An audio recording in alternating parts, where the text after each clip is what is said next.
Amigos, buenas tardes, qué gusto saludarles a través de la página Hermandad de Jesús Nazareno de Izalco. Por supuesto, hoy nos encontramos ya en la quinta vela, donde la familia Peña, ubicada en el barrio Santa Lucía, y en esta oportunidad hemos recibido la visita de don José Luis Sigüenza Olmedo, un personaje de Izalco, de la familia muy reconocida Sigüenza Olmedo, y es por esta razón que lo vamos a entrevistar para que nos cuente parte de las anécdotas que se vivían en el tiempo anterior, cómo era la cuaresma. Don José Luis, buenas tardes, bienvenido. Gracias. Es un placer estar de nuevo aquí en mi ciudad natal.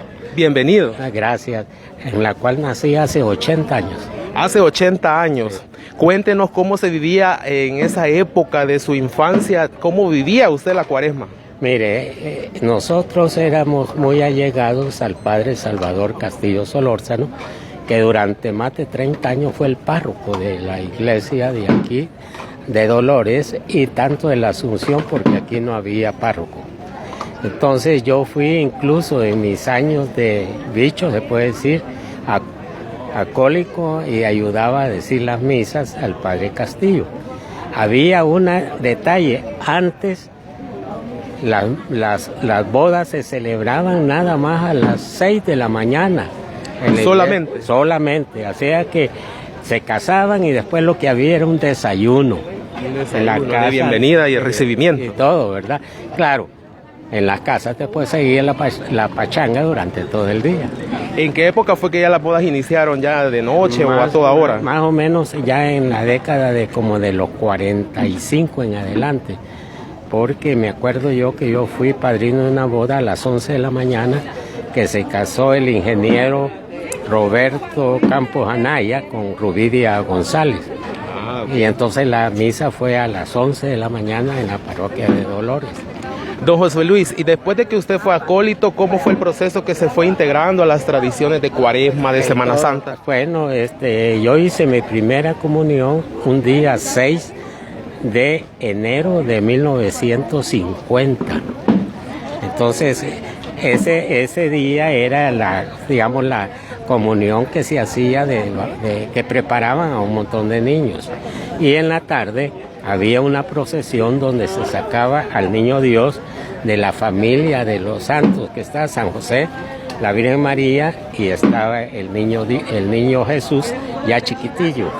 Ahí nos sacaban. ¿Es donde se celebra el trono, ahí arriba, en Dolores? Sí. Entonces ese día teníamos que desfilar durante toda la procesión. Ya para en Semana Santa, la tradición era que el último viernes, que era el viernes de Dolores, que le llaman, ya era que sacaban al Jesús de Dolores, pero ya sacaban más imágenes en el último Vía Crucis, y ahí se sacaban a San Nicolásito. ¿En ese momento? En esa procesión, porque San Nicolásito fue uno de los patrones de Izalco. Ah, qué buen dato. Y las procesiones no habían más que solo la entrada del Domingo de Ramos.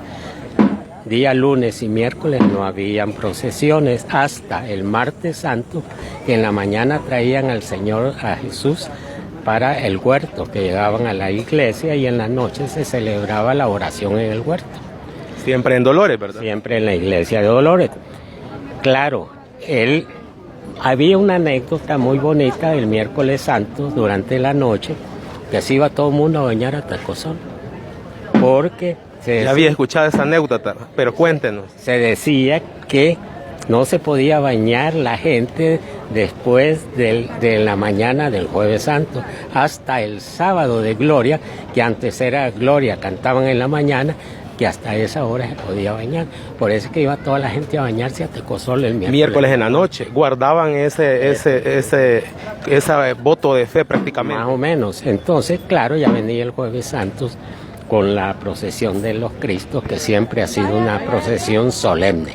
Muy solemne y tradicional, solemne. ¿Verdad? Y es esa procesión única en el país. Sí, muy cierto, muy cierto. Entonces, claro, veníamos el Viernes Santo, casi todos cargábamos en la procesión de las 11. Por eso le dicen al Señor de las 11, porque solo se hacía procesión con él el Viernes Santo en los encuentros, que le llamaban, ¿no? Entonces, era una penitencia grande, porque siempre fuimos pocos cargadores, entonces hacían 2 turnos para cargar. A veces solo se descansaba una cuadra y otra vez a cargar. Eran muy pocos los cargadores en esa época. En el de las 11, ¿va? Que lo organizaba Sarmiento, Salvador Sarmiento. Él era el mandamás, con él se inscribía uno, a él se le pagaba la colaboración que se podía dar, ¿no? Claro, ya después esta procesión se ha ido agrandando, se puede decir, porque hoy salen a las 8 de la mañana para entrar a la 1 de la tarde. Casi toda la mañana de procesión. Y recuerdo cuando fue que regalaron la tía Barrientos las imágenes. ¿Ellas eran familiares tuyas? No, pero las conocía bastante, porque incluso la niña Gracielita, que era la menor, ella era gemela de don Alfonso Díaz Barrientos. No se parecían porque el señor era bien alto y era bien pequeñita. Entonces él me contaba cómo fue que trajeron esas imágenes. Las imágenes de Guatemala. Las trajeron de Guatemala y cuando se organizó el Padre Castillo, el comité para hacer la capilla que está hoy donde guardan. Por cierto, mi papá estuvo integrado de ese comité. Él fue el presidente del comité organizador de la capilla. Y ese fue un día solemne cuando le entregaron ellos en el parque de abajo y se vino en procesión y fue la bendición de la capilla, que le habían puesto gallardetes a todo el alrededor y habían nombrado padrinos y madrinas que tenían que agarrarse allí para que dieran una colaboración. Pero fue un día solemne.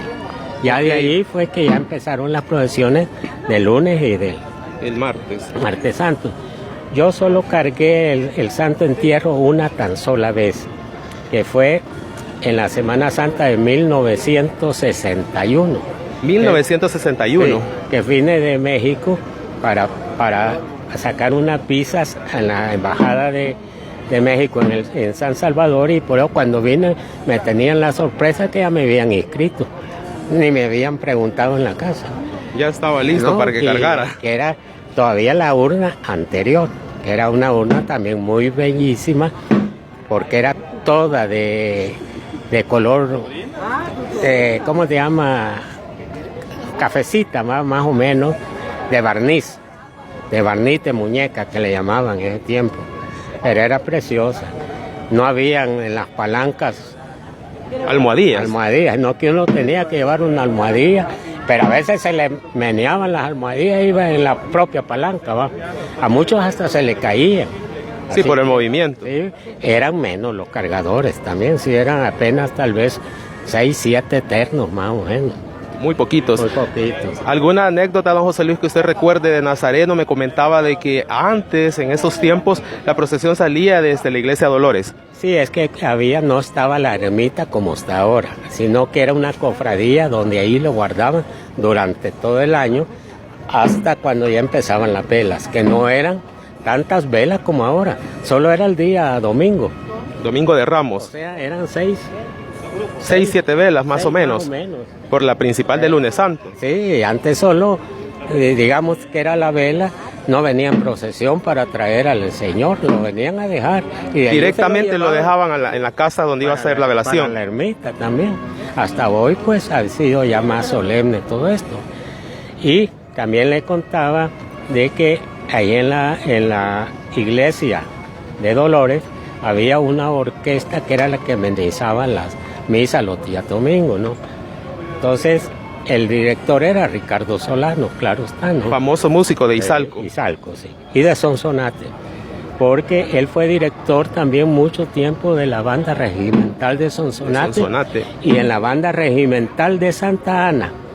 Nada menos yo andaba de novio, porque mi señor es de Santa Ana, y el domingo que iba a veces, ahí se venía conmigo Ricardo al terminar a las 9 de la noche el concierto, ya lo iba a recoger y nos veníamos juntos para Izalco. Es que yo tuve una amistad con Ricardo bastante grande. Muy cercana. Muy cercana, porque nos gustó la música y entonces intercambiábamos discos de música clásica, yo le prestaba, él me comunicaba bastante, ¿no? Pues en esa orquesta que dirigía Ricardo Solana, mi abuelo, Francisco Olmedo, él tocaba el cello. Y había otro señor, Francisco Caría, que tocaba el violín. Y este que acaban de sacar ahí, que murió Palucha, él tocaba todo el tiempo el saxofón. El saxofón, exacto. Y el papá de Ricardo Solano, don Cleto, él tocaba la flauta. Ahí habían otros músicos. ¿Qué músicos reconocidos aquí en Izalco? Sí, estaba también los tíos de Edgar, José, que tocaba el volado grande, biombo, y Rabanito, que tocaba el redoblante. Un legado que ustedes recuerde que hayan dejado de estos músicos y principalmente don Ricardo Solano. No, él es, digamos, el renombre que tuvo como, que le digo, director en la banda regimental de Sonsonate y Santa Ana. Y también tuvieron varios renombres, porque hay un detalle. Un sobrino de ellos, Rigoberto Solano, que era profesor, él fue el que le puso la letra abajo el almendro. Bajo el almendro. Y también el famoso Fakir, que es una composición de don Ricardo, ¿verdad? No, ese prácticamente es un arreglo del tío, don José Solano. Una adaptación. Una adaptación, porque ese vino en una compañía de teatro a Izalco, que representaron unas danzas árabes y allí tocaron el Fakir. Le gustó tanto que él fue que lo copió. Y después se lo pasó a Ricardo, porque Ricardo es el que dirigía la banda. La banda también, la única banda que había aquí municipal, y aquí daba conciertos en el Parque Menéndez todos los domingos de 7:30 a 9, él dirigía la banda, que tocaban los tíos también en esa banda de Edgar. Famosos los músicos de acá de Izalco, ¿verdad? Claro, sí, han habido buenos músicos, y después incluso Ricardo llegó a ser profesor de música en las escuelas de Sonsonate, aparte de las de aquí. De varias de las escuelas de aquí también. Así es. Ok, don José Luis, gracias por habernos acompañado. Qué gusto conocerlo. Y primero Dios, nos vemos en Semana Santa. Gracias, ahí lo vamos a ver y siempre será bienvenido acá a Izalco. Muchas gracias.